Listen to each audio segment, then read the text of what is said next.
बंधुओं नमस्कार, सत श्री अकाल, प्रणाम। हमारा YouTube चैनल यथार्थ वीडियोज 1473 देखने वाले सभी भाई बहनों का स्वागत है, अभिनंदन है।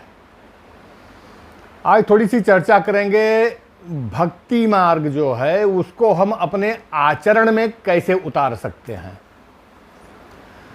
प्रभु को पाने के लिए मुख्यतः दो मार्ग हैं, एक है भक्ति का मार्ग, एक है ज्ञान का मार्ग। ज्ञान मार्ग इतना आसान नहीं है, बहुत कठिन है। ज्ञान पंथ कृपाण कै धारा, चलते रहो, जरा सा भी चूके जहां से चले थे वहीं आ जाएंगे। सबसे सुलभ, सबसे आसान भक्ति मार्ग है। और भक्ति पथ पे चलने के लिए कुछ अलग से कुछ नहीं करना होता है। अपने आचरण में बदलाव लाइए, अपने आचरण में ही भक्ति आ जाती है। और बहुत श्री राम जी ने कहा है, जब उनके भाइयों ने, हनुमान जी ने, सबने उनसे प्रश्न पूछा था, और बहुत सरल है भक्ति पथ। जितना ज्ञान मार्ग कठिन है उतना ही भक्ति सरल है। इसमें योग, जप, तप, पूजा, मख, हवन किसी की आवश्यकता नहीं है। बिना इसके ये हो सकती है। लेकिन अपने मन को, अपने शरीर को, अपने आचरण को सुधारना पड़ेगा। अपने आचरण में ही भक्ति का समावेश करना पड़ेगा। कहो भगति पथ कवन प्रयासा, जोग नमक जप तप उपवासा। सरल स्वभाव न मन को टिलाई, जथा लाभ संतोष सदाई। क्या है कि मन सरल होना चाहिए। मन सरल होना इतना आसान नहीं है। सबसे कठिन काम है मन को सरल करना, बहुत कठिन काम है। तो मन सरल होना चाहिए, मन के अंदर कुटिलाई नहीं होनी चाहिए। कुटिलता, कपटीपन ये बिल्कुल नहीं होना चाहिए। और जो उसकी कमाई में, जो उसके मेहनत करने से मिलता है, जो लाभ मिलता है, उतने में ही अगर वो संतोष कर लेता है, ये भी एक भक्ति है। इससे बड़ी भक्ति और कोई नहीं है। संतोषी सदा सुखी होता है। दुनिया भर के किसी भी प्रकार के, नाना प्रकार के जो प्रपंच हैं, उनसे अगर आदमी के मन को संतोष मिल जाता है, वो हमेशा सुखी रहेगा। आदमी के साथ समस्या क्या है? भगवान का भक्त तो अपने आप को कहता है, लेकिन भगवान के ऊपर विश्वास नहीं करता है। भगवान से नहीं मांगता, मांगता वो इंसान से है, मनुष्य से है। तो राम जी कहते हैं कि जब वो हमारे ऊपर विश्वास ही नहीं करता है, तब उसको फल कैसे मिलेगा। मोर दास कहाई नर आशा, करे तो कहो कहाँ विश्वासा। बहुत कहो का कथा बढ़ाई, यही आचरण बस से मैं भाई। किन किन आचरणों के बस वो हैं, क्योंकि आदमी को विश्वास नहीं है। विश्वास का एक छोटा सा उदाहरण आप देख लो। अगर हमारे ऊपर कोई दुख, कोई मुसीबत आती है, हम हनुमान जी के शरण में गए, एक दिन में, 2 दिन में हमारी मनोकामना नहीं पूरी हुई तो शंकर जी के शरण में चले गए, वहाँ भी नहीं हुई। देखो, हर किसी भी चीज़ को पूरा होने में, दुख हो या सुख हो, कुछ भी हो, एक उचित समय लगता है। प्रकृति का नियम है कि हर चीज़ अपने उचित समय पर ही पर्याप्त और होती है। हम एक दिन में ही सारा कुछ पा जाना चाहते हैं। शंकर जी से भक्ति हटी, कहीं और पहुंच गए। हर देवी देवता के यहाँ हम चक्कर काटते रहते हैं, और फिर हमारा विश्वास सबसे उठने लगता है, क्योंकि हमें किसी के ऊपर ही भरोसा नहीं है।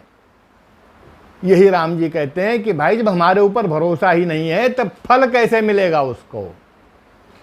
और किन आचरण के वशीभूत हैं श्री राम, वो सुनिए। बैर न विग्रह आस न त्रासा, सुखमय ताहि सदा सब आशा। किसी से बैर नहीं करना चाहिए। आचरण की चीजें हैं, किसी से विग्रह नहीं करना चाहिए, किसी से आशा भी नहीं करनी चाहिए।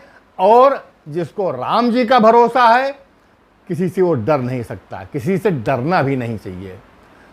अगर ये सब वो करेगा तो उसके मन की सारी आशाएं सुखमय रहेंगी। अनारंभ होना चाहिए। कर्म करो, लेकिन फल की इच्छा पहले मन में रख करके कर्म नहीं करना चाहिए। कर्म करो, फल मिलेगा। अनिकेत, घर में रहो लेकिन घर में आसक्त नहीं होना चाहिए। बगैर घर के तो रहेगा कैसे गृहस्थ? घर जरूरी है लेकिन आसक्त नहीं होना चाहिए, और अभिमान नहीं, सम्मान होना चाहिए, अभिमान नहीं होना चाहिए। पाप कर्म ना करे, क्रोध ना करे, और ज्ञान विज्ञान में दक्ष होना चाहिए। अनारंभ अनिकेत अमानी, अनघ अरोष दक्ष विज्ञानी। और क्या करे? संतन का संग करे, उनकी संगति से प्रेम करे। स्वर्ग और अपवर्ग तृण के समान समझे। जो अपना भक्ति का पक्ष है, जो अपनी भक्ति है उसके ऊपर दृढ़ रहे, लेकिन दुष्टता नहीं करनी चाहिए, सठताई नहीं करनी चाहिए, और जो कुतर्क हैं उनको अपने मन से निकाल देना चाहिए। ये सारे जितने कर्म हैं ये सब आचरण में करने वाले हैं। प्रीति सदा सज्जन संसर्गा, तृण सम विषय स्वर्ग अपवर्गा, भगत पक्ष नहीं हट सठताई, दुष्ट तर्क सब दूरी बहाई। स्वर्ग और अपवर्ग क्या है? स्वर्ग तो आप लोगों को पता है। अपवर्ग क्या है? पावर्ग। पावर्ग में अक्षर आते हैं पा, फा, बा, भा, मा। पा क्या है? पाप और पुण्य, ये हमारे कर्म हैं। हम दोनों में कुछ भी करेंगे उसका फा से फल मिलेगा। बा से बंधन आएगा, चाहे पुण्य कर्म है तो भी बंधन आएगा, और पाप कर्म है बंधन तब भी आएगा। ये मान लो कि अगर हम पाप कर्म करते हैं तो हमारे पैरों में लोहे की जंजीर है, लेकिन अगर पुण्य कर्म है बंधन तो तब भी है, जंजीर सोने की हो जाएगी, रहेगी जंजीर, बंधन से मुक्ति नहीं है।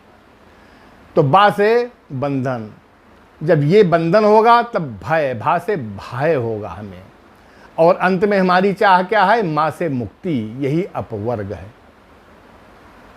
स्वर्ग के बाद में, स्वर्ग तो हमारे द्वारा किए गए पुण्य कर्मों के लेखा जोखा के बाद में हमको फिर धरती पर आना होगा, लेकिन जिसको मुक्ति मिल जाती है वो प्रभु के चरणों में ही सदा के लिए लीन हो जाता है। आवागमन से उसको छुटकारा मिलता है।